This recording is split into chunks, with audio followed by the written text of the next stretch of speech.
Lots,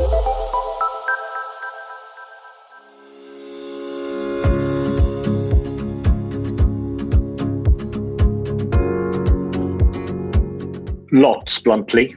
Despite not being able to trade for much of the last 12 months, indeed, we've been closed for 320 of the 420 days between the lockdowns. We've actually used that time wisely. We've made good progress with our customer wellbeing program. We've continued to roll out player management tools like limit setting, both time and money. And we've developed safer gambling features on our new customer app, which are going down very well. But I think most important is our increased investment in money and time in our staff training. Research consistently indicates this is the most effective way to prevent and minimize harm. And in the casino world, we've obviously got an awful lot of grown-ups around. And if they're trained well, it creates an amazing environment where people can play safely.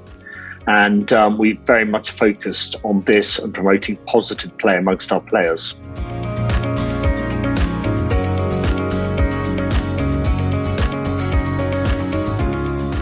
It's certainly making a lot of the right noises, but I think the key thing to understand is there's no silver bullet to ensure player safety.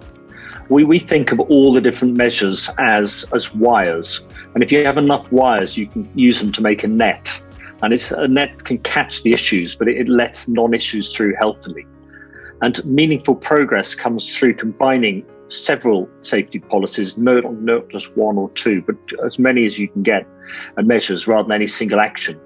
And I think equally importantly is a research down the line to evaluate the effectiveness of the changes and create a virtuous circle as you learn what works and what doesn't work.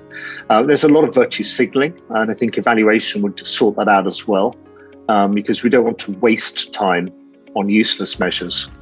And I think if focusing work in this area through a holistic approach with several safeguards allows us to encourage and help our customers to gamble safely without unnecessary friction. But at the same time, by promoting positive play, we help them develop as healthy players.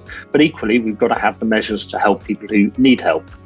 And the safe in gambling agenda, however, it seems to me too much dominated by attempts to stop harmful behaviour.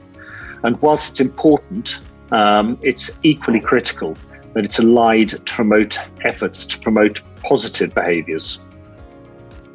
And I think lastly, true business sustainability demands an unrelenting focus on the positive well-being of our customers.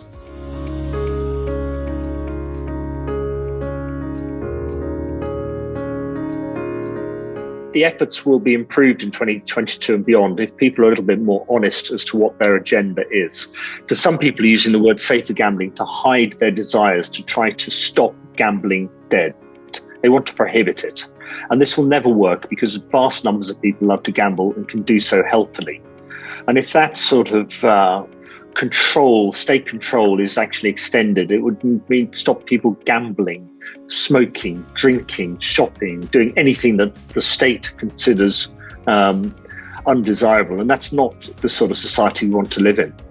And I think gambling is it's an important bellwether of this, and we've got to be a little bit clearer about what it's all about.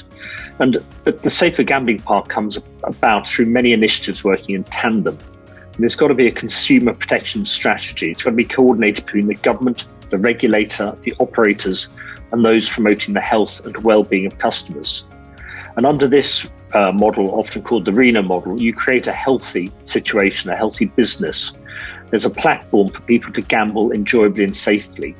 Licensed operators can actively promote and monitor the well-being of their players, and sort of based on sound ethical principles of business sustainability.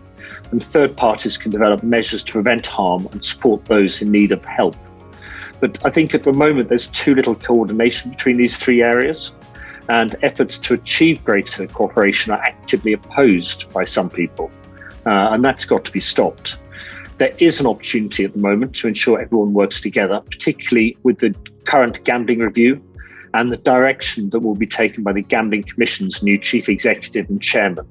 And we should support this to better help the players and the health of our industry.